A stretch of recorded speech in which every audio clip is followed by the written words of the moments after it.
How you doing? All right. I'm gonna look at this G-Shock today. I'm bored in the truck. Uh, it's not a review, it's just an overview. How about that? I'm sitting outside the price, right?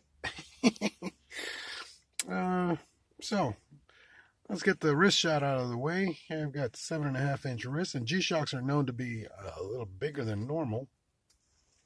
So this one wears kind of nice, actually. You know, it doesn't seem super bulky. Uh, but you know, it's still a G-Shock, so it's bigger than oh, I don't have the specs. I guess you can look them up. But there you go. That's on my 7.5-inch rough looking arm. At least it's not hairy. So this is the as it says right there, the Mudman. 200-meter water resist. Like I think all G-Shocks are 200-meter water resist. Let me take it off the wrist and talk about it. Like the whole purpose of doing this video, because you know I'm not an expert watch geek. Let me open the window, get some air in here. Is you know, if you're just a regular Joe, just like me, you want to watch.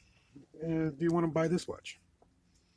Well, this, you know, get an idea of what this is about. So look, we've got the little double hook there, H style or whatever.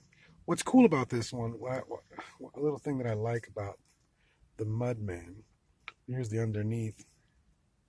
You notice what the pattern is reminiscent of? It's like a tire. See? These were originally designed for the off-roading motocross BMX crowd, and the strap resembles, or is made to remind you of off-road tires or tires, rubber. See a tread pattern there.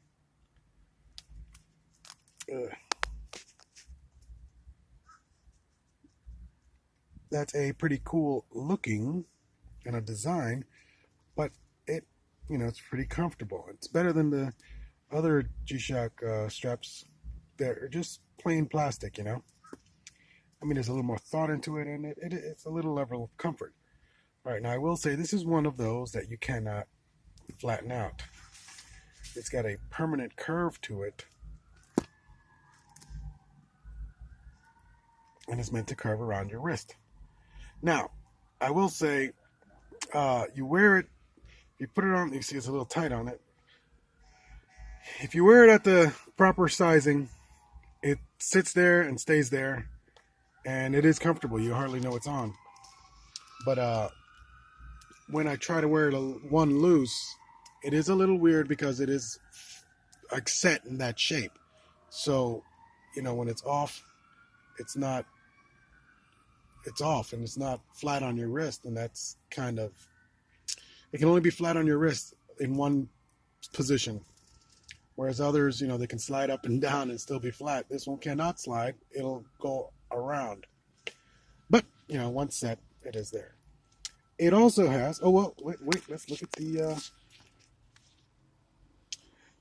mole, the racing mole. So there's a mole with big wheels, and he's racing. Stainless steel back. This is the G-9000. There we go. Might as well get that out of the way. And this is the basic Mudman. There's other variants. Now, the other thing about this, it has these little knobby sections. Again, like knobby tires. Now, these serve two purposes, and like there's some controversy. I mean, some people say it's for this, some people say it's for that, but I guess for both. One is it holds it up a little higher so it doesn't rest like completely flat on your wrist, pancaked on there, so that mud, because this is a mud resist, That was the whole point of the Mudman. It's mud resistant, which is a little more than mud is like a killer. Dual illuminator. I don't know if we're gonna be able to see that too well here in the daytime, but so that is one purpose, is so that mud can get out. Like if you get mud under the watch against your wrist, the mud can make its way out, maybe with some water or just with movement. That's purpose number one. Purpose number two, this is an extra long strap. And the purpose of the extra long strap is if you're riding, let's say motocross, you will be wearing gloves. If you're riding outside, you may be wearing a jacket. This can fit over your jacket because it's pretty big, or gloves. And these rubber knobby sections will hold it in place so it doesn't floop all the way around. All right. So that's that. That's cool about that. Now let's see if we can see the, I don't know if we're going to be able to see the light very well. Yeah, oop, my video flipped. I turned it on, but it wasn't very...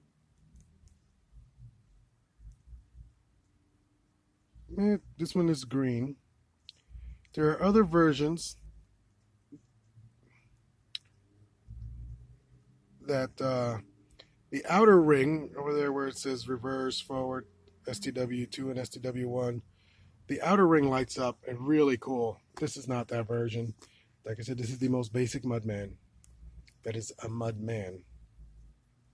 And one thing everybody will agree on, these buttons are very hard to push because it's a piece of rubber outside a rubber button which covers a metal button. And they are very hard to push. Uncomfortable, but it is what it is. You won't get mud in it. Over here where it says flash, it's a little indicator. It's filled in, it's darkened in right now. And actually, if I could get it to read it, it says on. There it goes. It says on. The flash is on. It's funny because when it's darkened in, the flash is on. And what that is when you set your alarm, because I think it has 5 of them, the alarm will flash with the beep. So if you want that, it's a cool look, so that is pretty cool. That's all. Then you got your usual stuff. You got the the day, date, and the time with seconds. I got the DST on there. See under the seconds, DST, daylight savings time. Up above the Wednesday is the signal, which means the hourly chime. And right now it's in 12-hour mode. So I got 3:40 p.m. Let me see. We changed the next mode. I mean, I'm going to do a tutorial because it's already long.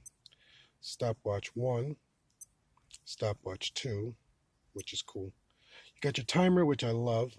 That big arrow on top just says you can do it once, or you could set it to loop to when the timer runs out to restart automatically.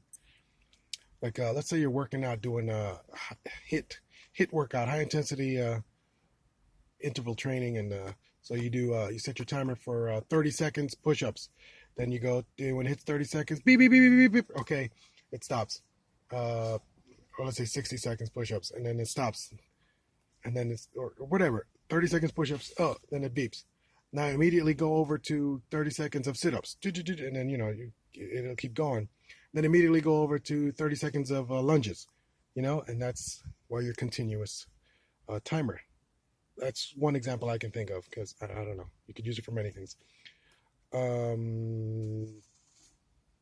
don't know what mode we're in here. Okay, that's your signal, whether on or off. But anyway, your world time function. I got it set to East Coast, New York City. And back to the regular timing. So, that's pretty much it. This little damn flipping video. That little, what do you call that? It's not a parallelogram. That little thing on the left, it just shows, it's a little graphic that shows the seconds counting down. 3, 4, 5. See, it fills up.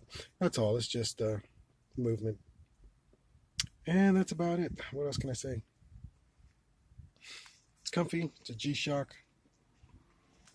And it looks pretty snazzy, I think. I mean, the screen looks really cool at night. Let me see if we can get in the dark here.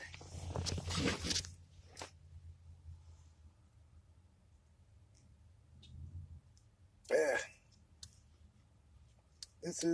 I do the worst videos ever.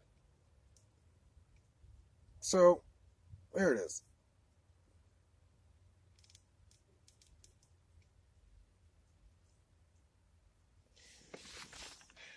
It also has a function where you can auto light, so you can set it. Whereas when you twist your wrist, the light will come on automatically. I don't use it because, you know, I don't want to waste the battery.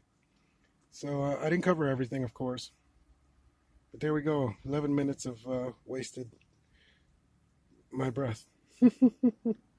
Oh, there's another status bar on the bottom. If you see, it goes from 0 on the left to where it says STW2, 0 on the left to 20 to 40 to 60. I think that counts the elapsed hours, if I'm not mistaken, of your timer or your stopwatch. The ones on the top, I don't know, maybe that's elapsed for the other stopwatch, because there's 2 stopwatches. All right, I really like this, and there you go. Maybe if you like it, you can get one too. Take it easy.